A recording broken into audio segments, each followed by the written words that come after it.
네, 감사합니다. KBS 코피센터 주광석입니다. 먼저 이 자리에 초대해 주신 코트라 마티 김정훈 과장님, 그리고 김성수 지역본부장님, 김세민 과장님 모두 감사드립니다.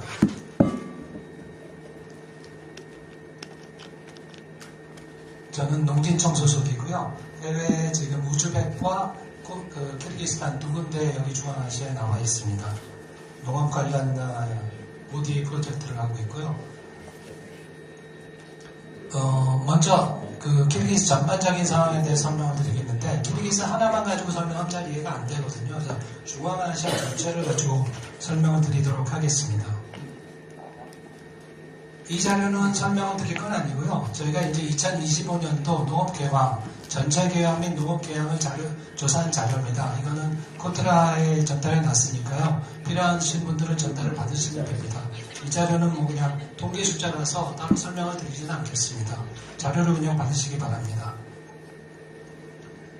이 자료부터 설명을 드리도록 하겠습니다. 먼저 전체적인 인구 동향인데요. 보시면은 우즈벡이 가장 많은 3,700만 정도, 카자흐이 한 2,000만 정도, 그리고 키르기스는 720만 정도밖에 안 됩니다. 그러니까 시장이 작아요. 이게 전반적인 아주 가장 작은 약점이기도 하고요. 특징이기도 합니다. 그래서 키르기스는 항상 이를 보면은 전체, 중앙아시아 전체, 아니면 EAU 시장 전체를 보면서 얘기를 합니다. 통합해서 나가야 하지만 키르기스가 살 수 있기 때문이고, 그래서 강조되는 것도 수출, 뭐 이런 쪽이 강조가 되고 있습니다. 그리고 옆에 보시면 이제 키르기스는 인구 증가율이 1.67%인데요. 그렇게 보면 약간 설명이 머리 안 와닿죠. 우리가 많이 쓰는 합계 출산율로 보게 되면은 2.778명입니다. 한국이 0.78명이죠. 여기에 비하면 엄청 부러운 수치입니다. 그 다음은 경제성장률인데요. 신문에 난 기사인데 제일 위에 보시면은 2024년도의 GDP 성장률을 키르기스가 선도하고 있다. 그래서 9.0%의 성장률을 보여주고 있습니다. 아주 고무적인 성장률을 보여주고 있고요. 그 밑에 있는 표는 조금 다른 거지만은 왼쪽에 보시면은 월드뱅크에서 2025년 1월 달에 나온 자료인데요. 요거는 조금 틀려요. 위에 거는 명목상이고 밑에 거는 인플레 같은 걸 보정한 실제 성장률입니다. 좀 숫자가 다르죠? 보시면은 키르기스 같은 경우는 지금 2024년 5.8%, 2025년도에 4.5% 예상하고 있고요. 2026년도 4.5% 정도여서 실제 성장률도 상당히 높은 수준이라고 보시면 됩니다. 그래서 상당히 좋은 성장률을 보이고 있다 이렇게 보시면 되고요. 인플레이션 같은 경우는 ADB 올해 4월달 보고서를 참조했는데요. 작년이 2023년도가 20.8%였고 작년에 5%로 낮아졌어요. 그래서 인플레도 상당히 낮아져서 안정화되어 있다 이렇게 보시면 되겠습니다.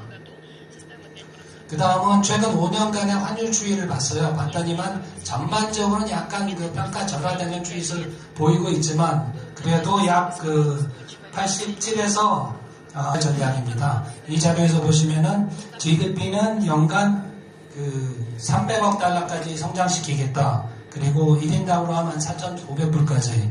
그 다음에 연간 11%, 12%의 성장을 계속하겠다. 그리고 여기 보시면은 HDI, Human Development Index를 갖다 100위권 안으로 진입시키겠다. HDI는 다음 슬라이드에서 설명을 드리겠습니다. 그래서 이런 4개 분야, 인더스트리 산업화, 지역 허브, 그 다음에 농업과 관광 분야에서의 리더십, 그리고 그린 에너지 섹터, 이 4개 분야를 중점적으로 발전시켜서, 그래서 이걸 갖다 다이아그램으로 표시하면 이렇게 됩니다. 그래서 이 4개 분야를 중점적으로 발전해서 결과적으로는 시민 복지가 갖춰진 이런 성장을 이뤄내겠다. 이게 키르기스의 성장 목표라고 할 수 있겠습니다.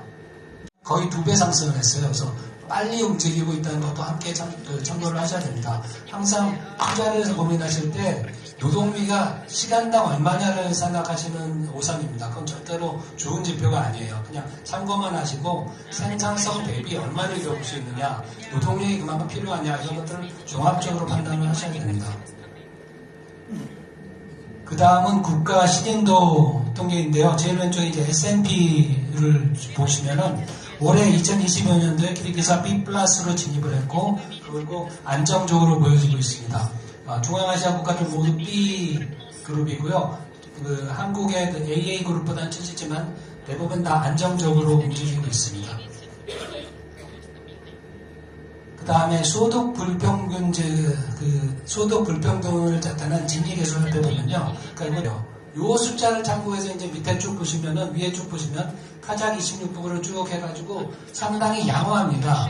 아마도 이런 게 소득 불균형이 덜한 것 때문에 사회적으로 좀 안정되어 있고 이렇지 않나 이렇게 유추를 해볼 수 있을 것 같습니다. 그래서 상당히 이런 거는 양호한 편이다라고 보실 수 있겠고요.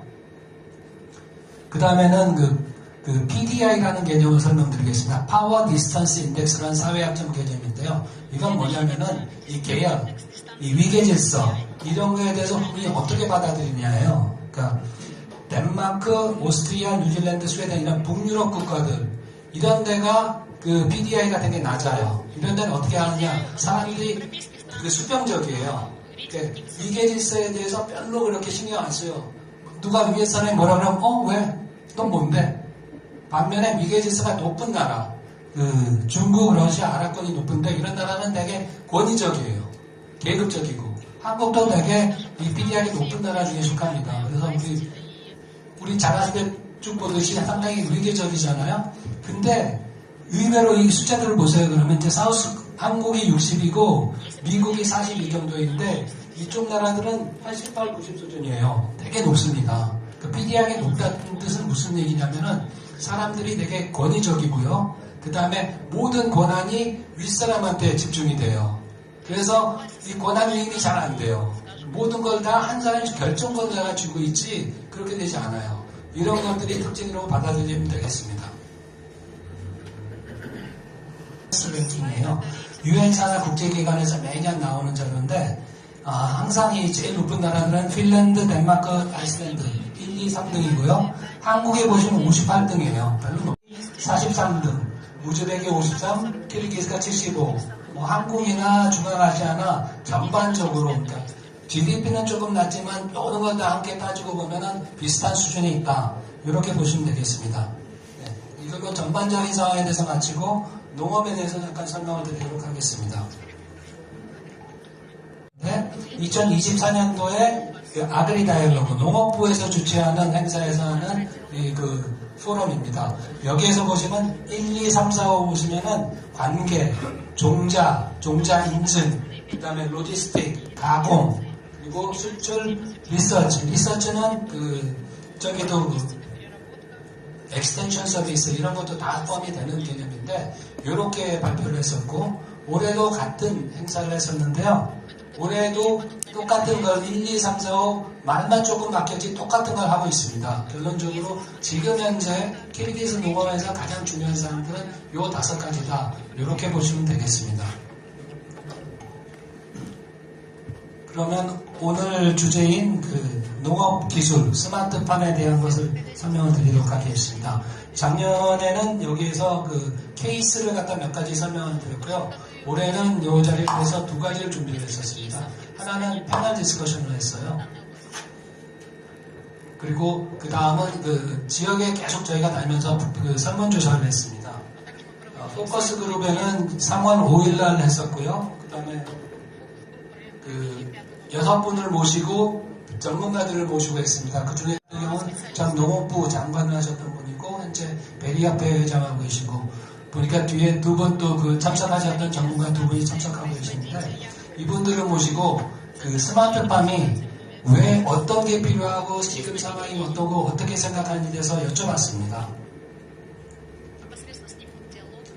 네, 첫 번째로 먼저 현재 그럼 키르기스탄에 어떤 스마트한 기술들이 적용되고 있냐라고 물어봤을 때 제일 먼저 보시는 드립 이리게이션이 나오고 있죠. 관계 점적과 관수. 왜냐하면 이거는 어느 정도 비용도 상당히 저렴할 뿐만 아니라 많이 알려졌기 때문에 그래서 스마트한 거 하면은 딱 떠오르는 게 이분들한테는 일단 드립 이리게이션부터입니다.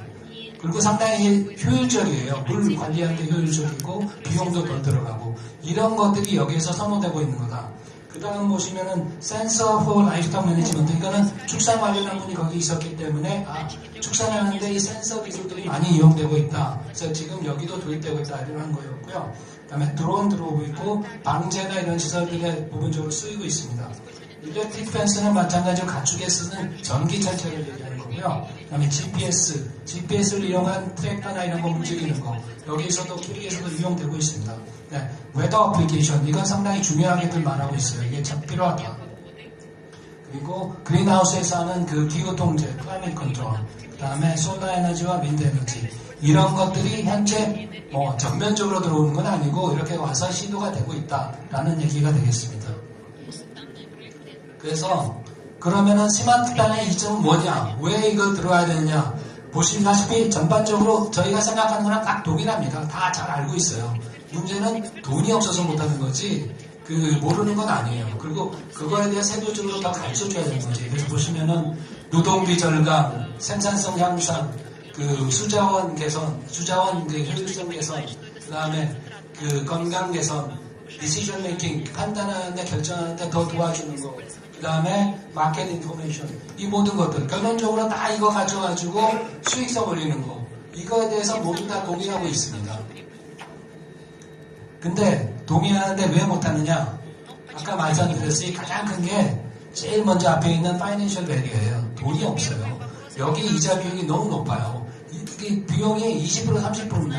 우대금리 해가지고 키르기에서 농업부에서 빌려주는 자금이 그게 6%예요. 그러니까 상당히 높은데 내가 돈이 없는데 이걸 갖다가 할 수 있다는 게 아니거든요. 그래서 이런 것들이 가장 주안점이 되어야 되고요. 그 다음으로 knowledge and awareness, 그러니까 알아야지 뭘 할 거 아니에요. 근데 주위에 한국 같은 경우 여기서 봤으니까 텔레비전 하고 여기 봤어요. 그거 이렇게 되는데 안 봤으면 몰라요. 이런 것들을 갖다 계속 알려주는 이런 행사가 그래서 중요하다고 보여주고요. 그 다음에 서포트 앤 인프라스트럭처, 이 인프라가 다 갖춰져야 됩니다. 그냥 딱 하나만 와가지고 되는 게 아니고요. 건물 하나 지어준다고 되는 게 아니고 그 건물을 돌릴 수 있는 모든 게 같이 돌아야 되거든요. 근데 그게 안 돼 있다는 점. 임플레멘테이션 허드, 이걸 하려면은 사실 뭐 하나 하려면은 그거 관련돼가지고 그린하우스 짓는 걸 가지고 예를 들면 한국은 전문가들 많잖아요. 딱 와서 바로 이틀 만에 다 끝낼 수 있어요. 근데 여기는 그렇지 않거든요. 그런 것들이 모두 합쳐진 거라고 보시면 되겠습니다. 마지막으로 마켓 앤 모티베이셔널 팩터, 시장이 가장 중요해요. 내가 이게 기술이 있는 게 중요한 게 아니고 이게 팔려야 돼요, 시장에서. 근데 대부분은 거기까지 시장을 안 하죠. 그게 가장 중요하다고 볼 수 있겠습니다. 결론적으로 얘기해서 그럼 우리가 키르기즈에서 가장 중요하게 지금 당장 스마트하게 들어야 될 게 뭐냐라고 했을 때 앞에 위에 세 가지를 꼽고 있습니다. 오토마틱 이리게이션, 아까 그 잠적 관수를 필요한 관계시설 같은 거, 이게 가장 중요하다. 두 번째로 소일 모니터링. 한국 같은 경우는 사실 이게 도량지도가 다 돼 있어요. 이미 다 돼 있어가 집어넣으면은 그거 가지고 뭐 해야 되고 다 나오는데 여기 그렇지가 않거든요. 그 단계에 있어요 지금. 그래서 이런 게 가장 필요하다.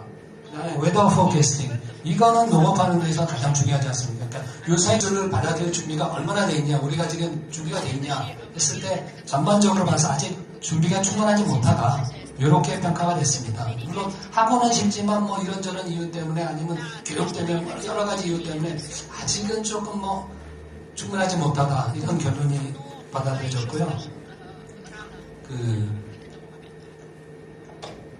어디에서 정보의 소스는 뭐냐, 어디에서 교육을 받고 있느냐, 국제기구, 저희 같은 걸 포함한 국제기구들, 그 다음에 이웃 농가, 그리고 소셜미디어, 지역 정부, 그 다음에 로컬 어그리컬처 컨설팅 서비스 프로바이더, 이런 데를 통해서 전반적으로 받고 있다.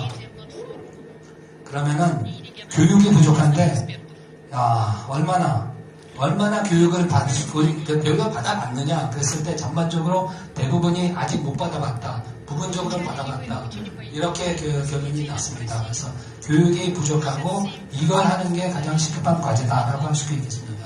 그러면은 그렇게 되면 그럼 과제에서 뭐를 해야 되느냐, 모든 면에서 결론적으로 모든 면에서 필요해요. 근데 당연히 고기 전문 분야별로 다 달라지겠죠. 그래서 이 분야는 라이스톡 한 사람은 이게 필요하다고 했고, 크랍은 이게 필요하다고 했고, 서스템은 각자 분야별에서 다 이런 게 필요하다, 모든 게 시급하다, 비슷한 질문들을 가지고 저희가 계속 가면서 전체 잘랄라바드 50바트캔을 마쳤고 현재 그 추이 달라스 날인 29를 갖다가 계속 진행 중에 있습니다. 보시면은 내용들은 그 저희가 종합해 봤을 때 거의 앞에 있던 패널 디스커션하고 거의 비슷해서요. 오늘 요거는 자료로만 대체하고 따로 설명을 드리지 않겠습니다. 자료는 참고로 전부 다 전달을 해드렸으니까요. 자, 그 전달 받으시면 됩니다. 요청하시면 다 드릴 거예요. 그래서 오늘 결론으로 바로 넘어가도록 하겠습니다. 전반적으로 다 동일한 그 질문들을 했고 거의 비슷한 양상을 했는데 약간씩의 차이만 있었으면 하시거든요. 그래서 결론적으로 얘기하면은 키르기스탄에서 당연히 스마트한 것들 그 기술들이 당연히 필요합니다. 근데 이게 바로 있는 그대로 들어오는 게 아니고 지금 여기에서 가장 필요한 게 뭐냐 여기에 맞춰서 들어야 된다. 그래서 고객을 먼저 아는 것이 가장 먼저 급선무다 라는 말로 오늘 결론을 내겠습니다. 네, 감사합니다.